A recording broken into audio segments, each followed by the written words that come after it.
Ce soir, nous considérons la tradition non scripturaire, non biblique, adoptée progressivement par l'Église, aujourd'hui l'Église catholique, du couronnement de Marie comme reine du ciel, couronnée par son Fils. Et nous allons considérer cette tradition. C'est une tradition étrangère au texte biblique. Au contraire de cette tradition, le caractère de la mère de Jésus, tel qu'il apparaît dans les évangiles et les actes des apôtres, et la place qui y est donnée à Marie, qui est une place tout à fait ordinaire, elle n'est jamais au centre de ce qui se passe. Toutes ces réalités de la Bible sont tout à fait opposées donc à cette tradition qui la présente comme reine du ciel. De plus, il faut signaler ici que dans la Bible, l'expression reine du ciel fait référence à une divinité païenne, adorée en Juda à l'époque et condamnée par le prophète Jérémie au chapitre 7 et 44. Ce culte, populaire auprès des femmes à l'époque, était lié à des déesses mères du Proche-Orient comme Astarté, aussi appelée Ashtaroth, et des gâteaux et de l'encens lui étaient offerts. Le seul texte biblique cité et interprété par l'Église catholique pour soutenir la tradition de Marie comme couronnée est un texte tiré de l'Apocalypse qui dit « Un signe grandiose apparut dans le ciel, une femme ayant le soleil pour manteau, la lune sous les pieds, et sur la tête une couronne de 12 étoiles. Elle était enceinte. » Que signifie vraiment cette image ? On sait que dans l'Apocalypse, Jean, le disciple, a une vision d'une femme, donc enveloppée du soleil, comme je viens de le lire. À noter la ressemblance entre cette description et celle qui avait été faite par Joseph dans la Genèse, de son père Jacob, sa mère et ses frères. Les 12 étoiles de l'Apocalypse font référence aux 12 tribus d'Israël, citées en Genèse 37. Et la femme de l'Apocalypse 12 est en fait Israël. Maintenant, nous allons regarder ce développement de cette tradition.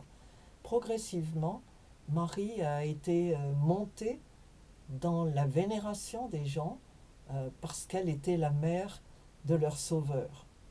Mais elle n'a été couronnée officiellement par l'Église catholique que le 9 juillet 1853, à la demande du pape IX, en remerciement de la délivrance de Rome par les Français. Donc on remarque que la plupart de ces dogmes, qui sont aujourd'hui des vérités révélées pour les catholiques, datent généralement de la fin de la seconde moitié du XIXe siècle ou quelquefois du XXe siècle. Et donc pendant des siècles, ils n'ont jamais été reconnus. Les gens vénéraient Marie peut-être quelquefois, mais ça n'était pas une tradition officielle. Les couronnes de Marie et Jésus à l'époque, donc à la fin du XIXe siècle, ont été offertes par le pape. Le couronnement de la Vierge est un thème de l'iconographie chrétienne, consistant à représenter Marie couronnée dans les cieux, thème présent à partir du Moyen Âge, mais qui ne faisait pas à l'époque l'objet d'un dogme. Selon un site internet catholique, ce couronnement de Marie est le 5e des mystères glorieux du rosaire. On sait que cette couronne de Marie a été mentionnée dès le VIe siècle, mais elle était une tradition populaire, comme beaucoup de traditions populaires. On sait que en France, et c'est aussi le cas dans beaucoup d'autres pays, il y a toujours eu ce qu'on appelait une religion populaire. Une religion populaire qui se distinguait de la religion officielle des églises. Et donc cet épisode du couronnement de Marie est évoqué dans de rares écrits. Il s'agit d'une croyance mi-savante, mi-populaire, qui s'est frayé progressivement un chemin dans les représentations collectives. Bernard de Clairvaux, au XIIe siècle par exemple, a contribué à propager cette croyance. Mais en fait, cette croyance a surtout été encouragée et développée par l'art chrétien. On sait que dans les églises du Moyen Âge en particulier, à une époque où la majorité de la population était illettrée, les statues et les fresques sur les murs se sont développées, des représentations artistiques qui servaient d'aide à l'enseignement. L'enseignement qui était donné à l'intérieur de l'Église traditionnellement et qui aidait les gens à s'imaginer ce qu'on leur enseignait à travers ces peintures, ces sculptures et ces fresques. Ce développement artistique est devenu immensément populaire au XIIe et XIIIe siècle. Les premiers monuments identifiables se situent en Angleterre, dans le Gloucestershire et dans le Berkshire à Reading. Mais ce sont surtout les cathédrales gothiques qui l'ont développé sur les façades, dans les tympans des portails, à Notre-Dame de Paris, Amiens, Reims et pratiquement toutes les cathédrales gothiques françaises du XIIIe siècle, qui représentent le couronnement de la Vierge. Il est même représenté également dans certains châteaux où les thèmes religieux étaient habituellement absents.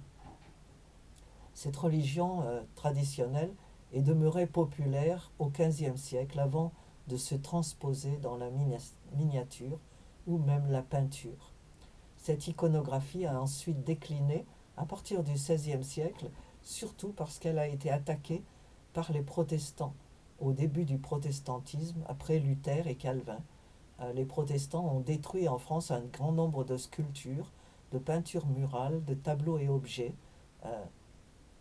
qui différaient des instructions de Dieu dans la Bible. Et le thème a été donc moins présent ensuite dans l'art catholique, sans pour autant disparaître. On le retrouve dans les vitraux.